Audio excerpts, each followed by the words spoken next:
So what we'd like to be able to do now is to give you some excerpts from the interview that we've just conducted today with the sister of slaughtered, assassinated, murdered Miriam Carey. They're in Washington, D.C., in front of the halls of Congress, going back a month and 17 days ago. We were on the phone with Valerie Carey, who is a retired New York City police sergeant who explained to me the state of affairs regarding the information she's been able to determine and ascertain to date regarding the murder of her sister and where the investigation has gone. And there are a couple of things I want to point out. One is that I'm going to ask you to participate in a petition that Valerie Carey has posted up, asking for your signatures to get Attorney General Eric Holder to open up a investigation into the death of her sister Miriam, a very beautiful young woman shot down in the prime of life while her daughter was in the back seat of her 2010 Affinity automobile. Valerie Carey has not been given, nor the family has not been given at this moment, notification of the death of their family member. The New York City Police Department, the Washington, D.C. Police Department, the Capitol Hill Police Department, Secret Service, they've not, as of today, served this family with an official notice of the death of their loved one. And when the Carey family was able to travel to Washington, D.C., to view the body, they were told that they could not see the body. They were simply shown a photograph of Miriam Carey, but they were not allowed to touch nor see or to fully examine the body to make sure that the person that was alleged to be killed was indeed their sister. That's number one. The other thing is regarding the official notification, and I need to say at the outset here, I want to state that we raised the issue that this woman was killed for purposes we believe to cover up an act with Obama. I'm going to get to that in just a moment. I'm going to tell you what Valerie has said about that. But we, in our zeal to report this, put up the picture of Miriam's niece as the little baby. That picture we put up in our broadcast was not the actual daughter of Miriam Carey, and we want to retract that as the wrong photo of the wrong person, and we want to apologize for having done that.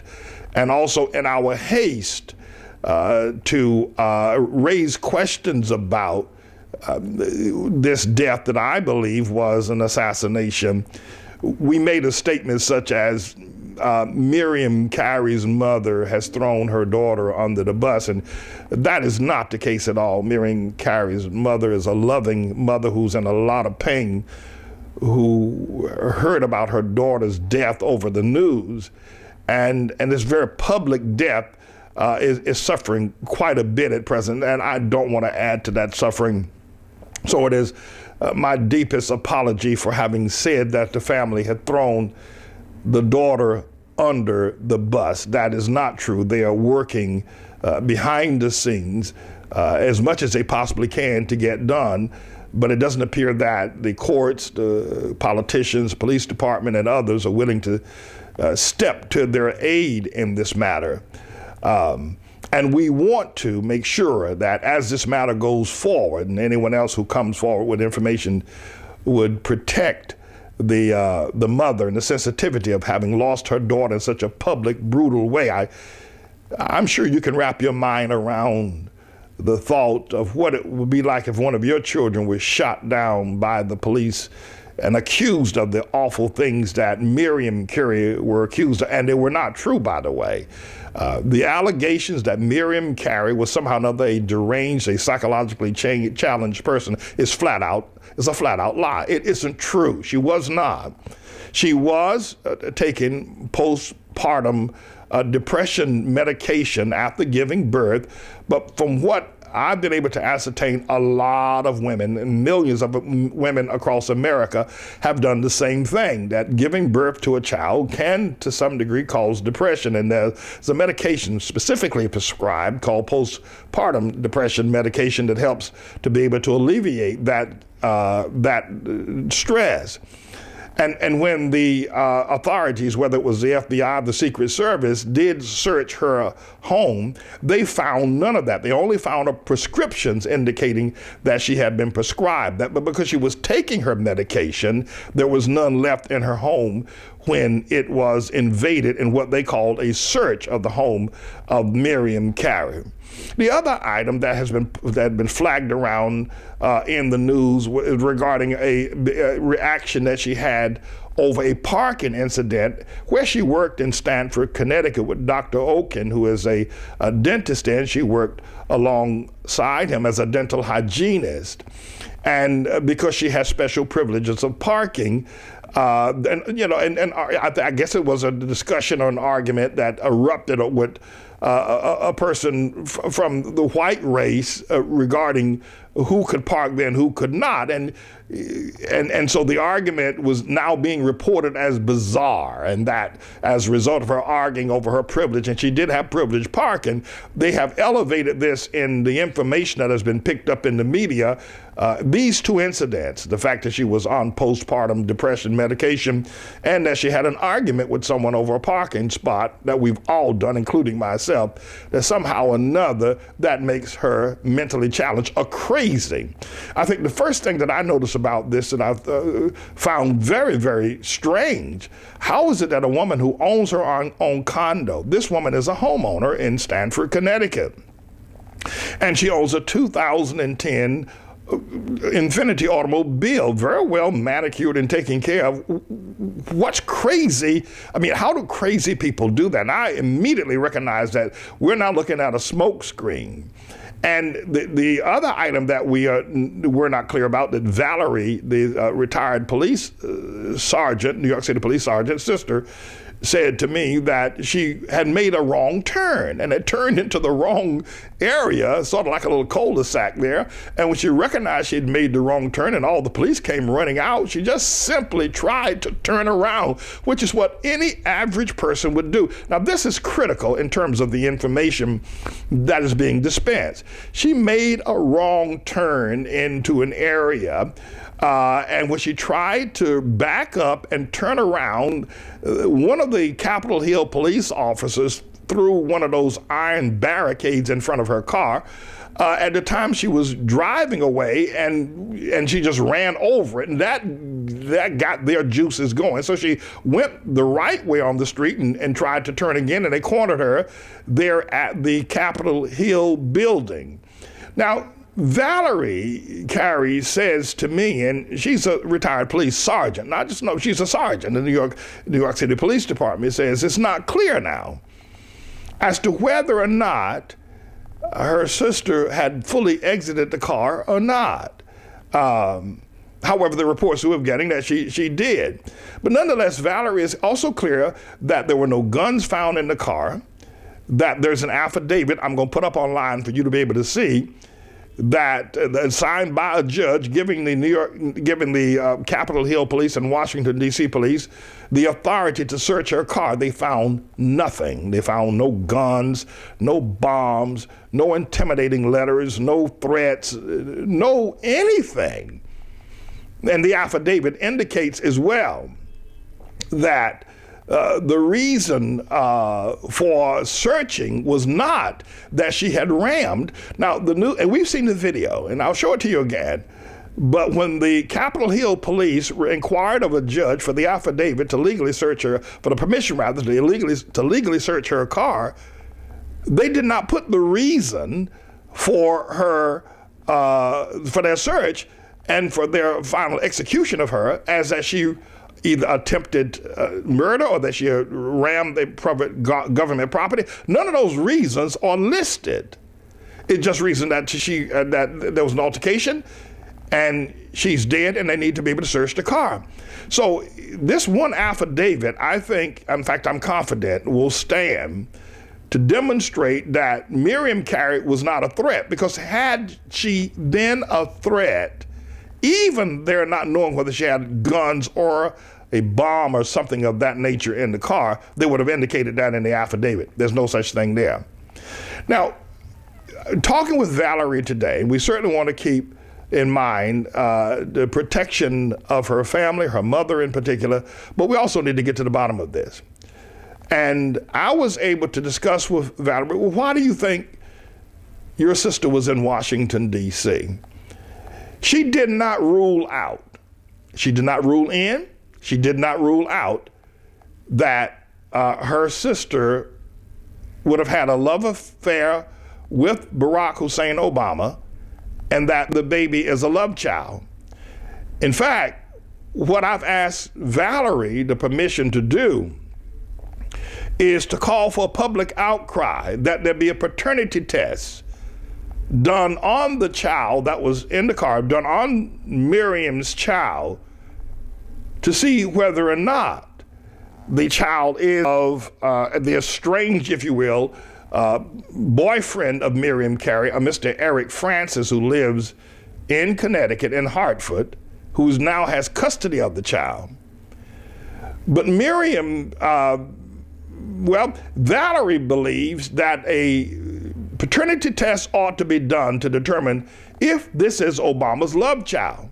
Now, she didn't say definitely that it was. She didn't say that, and I want to be clear about that, but she didn't say that it wasn't. And she believes, and I agree, there needs to be a public demand that a paternity test be done to see, well, actually, whose child it is, if it is Obama's child. Valerie was also clear, and very clear, and logical in her thinking, as a retired police sergeant, that she did not know of any personal relations between Obama and her sister Miriam. But you know, Miriam is a very beautiful young woman. I mean, you can see that. It's just, she's just very attractive. She turned any man's head. So we don't know. She was in Washington. She was there with the child. I don't have concrete proof, but I think a paternity test is going to demonstrate that that's Obama's child, and that's why she went there. She went there to confront the father of her child. And the fact that you've not seen any public outcry about this murder of Miriam Carey is because there is a cover-up afoot. Now, let me tell you about the depths of the cover-up. Valerie Carey, the sister of Miriam Carey, is an executive board member of NAME, the National Action Network ran by Al Sharpton. She's a member of the East Brooklyn chapter of NAME. The president of that particular chapter is a fellow by the name of Tony Herbert. Now, what we find extremely strange, and we pointed it up in our first presentation, is that why is it that Al Sharpton is not standing by the Carey family with this brutal shooting, this murder, this slaughter of this beautiful young dental hygienist in Washington, D.C. with her baby in the car? I mean, where is Al Sharpton?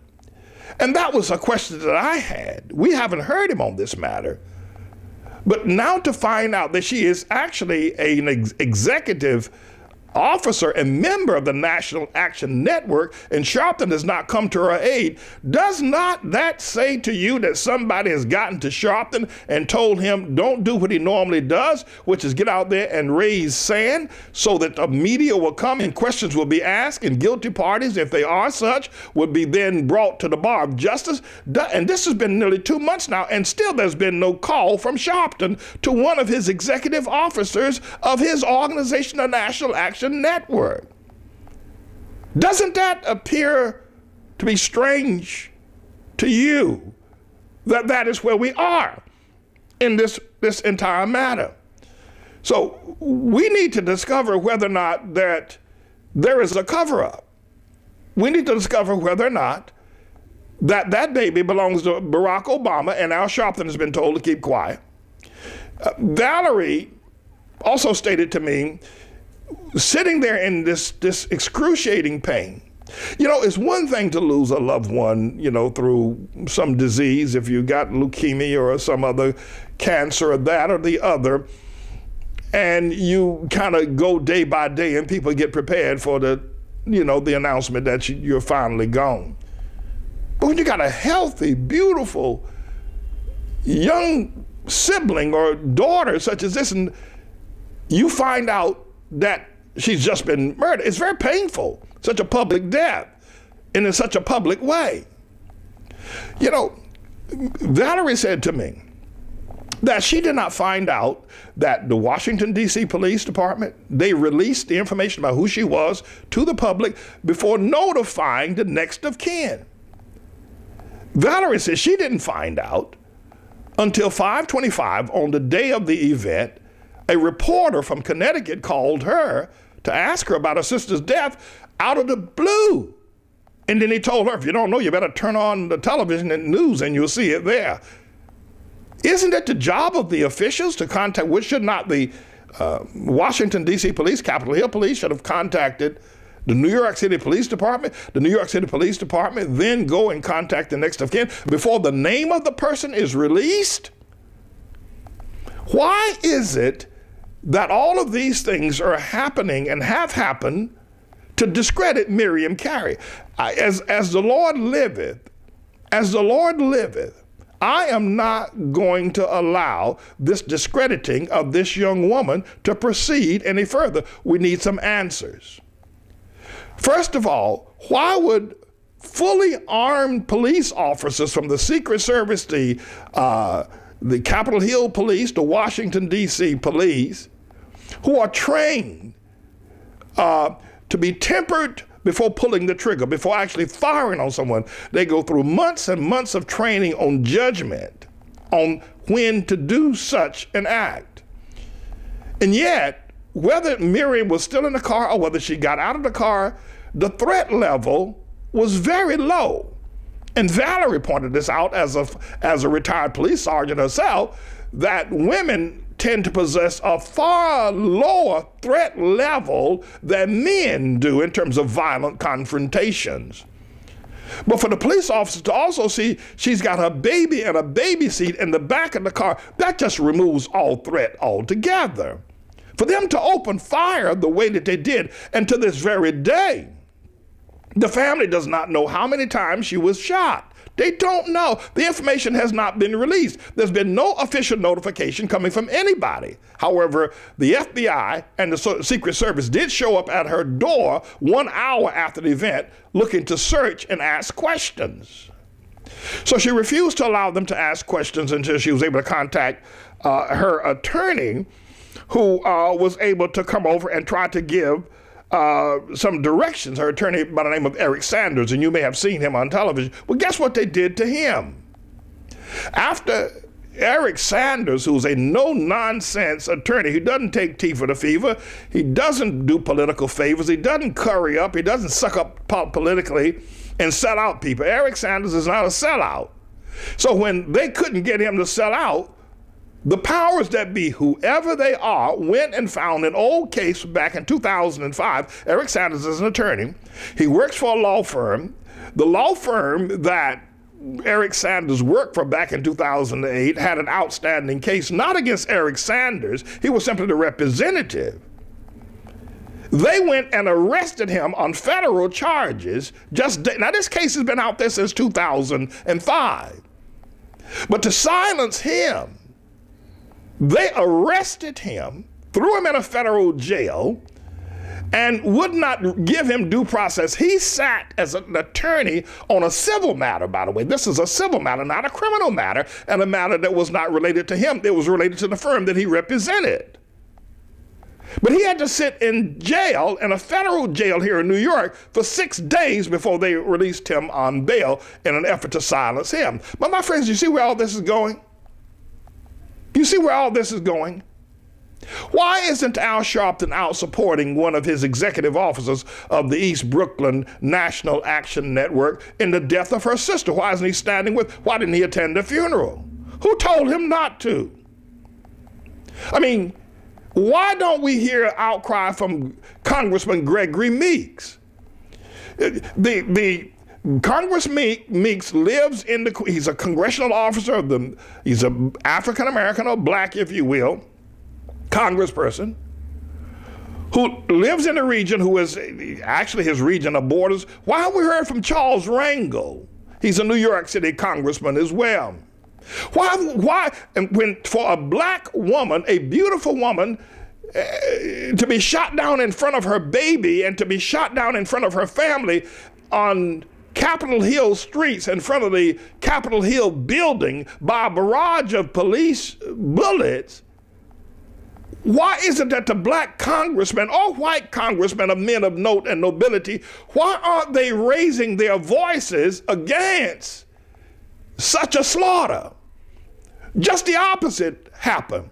They went back into the halls of Congress after the event took place and had a 4-minute standing ovation applauding the Capitol Hill police officers, the Secret Service and Washington, D.C. police officers in unison for assassinating, for executing this woman, and they applauded for 4 minutes and a standing ovation to these murderers in the Capitol Hill Police, Washington, D.C., and also the FBI and Secret Service and whoever else was involved in this process. They applauded the death of this beautiful young woman. My friends, listen, we've got to discover what is going on here and why is this happening? Why? Did Obama order the cover-up? Did Miriam Carey drive to Washington to see Obama about their relationship? And coming there, someone was prepared to start an altercation. And so they cooked up this story that the woman is crazy. Now, wait a minute, everybody. She lives alone, right? She owns her own condo. She works as a dental hygienist. She owns a 2010 automobile. Her baby was well cared for. She was not under any duress from any agency stating that she was not a proper mother. So they throw out this, they go and find some medication in her house when they search it, or prescription, not the medication. They find that she doesn't have the medication. They find a prescription for postpartum depression and say, aha, she's a crazy woman. And they find an argument she had with someone over a parking spot. My friends, this is a cover-up. This was an execution. This was an assassination. This was a brutal murder of a woman to cover up something going on down there in Washington. Something in Washington drove her down there, and we need to find out what it is. We need to find out why. And Valerie raised this as a question with me.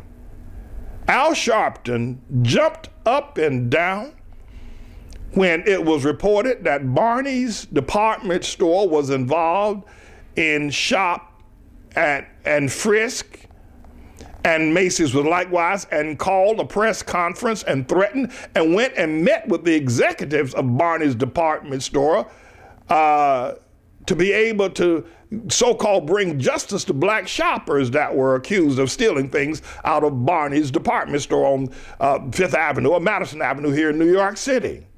Yet he hasn't called Valerie or her mother to stand with them. My friends, you and I know Al Sharpton. We know all the workings of blacks, leaders and preachers and all of that kind of a thing. We know that something here drove Miriam Carey down to Washington, D.C., and once she was there, they assassinated her. And let me also, while I don't give a lot of credence to Chuck Schumer, Miriam's sister Valerie and mother and others were in the green room waiting to be interviewed on New Day at CNN. And Chuck Schumer, who is a senator from the state of New York, was being interviewed prior to them coming out of the green room and going before the cameras. And Chuck Schumer said not a word, nor did he offer any encouragement, but allowed this grieving family to be unconsoled by the senator from New York. Are we going to allow this to continue? Are we going to allow this woman's death to be swept under the rug, and whoever it was? Valerie does not know that her sister's child is a love child belonging to Obama. But we need a paternity test. Let's get that done. Valerie told me as well that when she did get an opportunity to see the body at the funeral, that was poorly attended by leaders, and I should have been there. I'll admit that. But that she was only able to see one of the places where the bullet entered her sister's neck, but from the shoulders down, she could not investigate. And the people at the funeral, if you ask me, I think that and I'm not even sure, I'm not sure that they've given the full report about about Miriam. How many times she was shot and where she was shot and how and where her body was taken. No autopsy report has been signed. No notification has been given. And no outcry from leaders, black leaders or white leaders, congressional leaders, except they have applauded her death. We need to find out. I'm going to ask you to go to our website. I'm posting up an appeal that has been established by Valerie Carey that is asking the U.S. Attorney General Eric Holder to conduct a swift and independent investigation into the murder. And this is Valerie writing, my sister Miriam Carey. I need you to go to our website and sign on as a signator saying we need an investigation, and we need it now, on the murder of Miriam Carey by the Capitol Hill Police and by the Secret Service. So we need it, we need it now. I want you to sign it. But I don't want you to stop there. I want you to contact every person that you have ever tweeted to, has ever tweeted to you, every Facebook friend, every email person, every news service and outlet, and let them know, sign this petition. It'll be on our website shortly. Sign it. And let's present these signatures to the Attorney General Eric Holder that an investigation could be had. In closing, my beliefs are these, and I cannot substantiate them, but when I heard of the death, I made the commitment, I'm going to get to the bottom of this, and we're going to find out. We're going to be strong, and we need to pray for the attorney that was arrested, who initially represented Eric Sanders, who initially represented. We pray for him, we pray for the family, and pray that the mother can get through this and get to the bottom of why her daughter was slaughtered. And if her granddaughter is the daughter of the sitting president, Barack Hussein Obama, that child should not grow up thinking that one person is her father and that the sitting president of the United States of America is her father, and that her father had her mother murdered and then covered it up using his powers to stop an investigation and to silence leaders and the American people from demanding an investigation. I'm James David Manning. I'm the Lord's servant.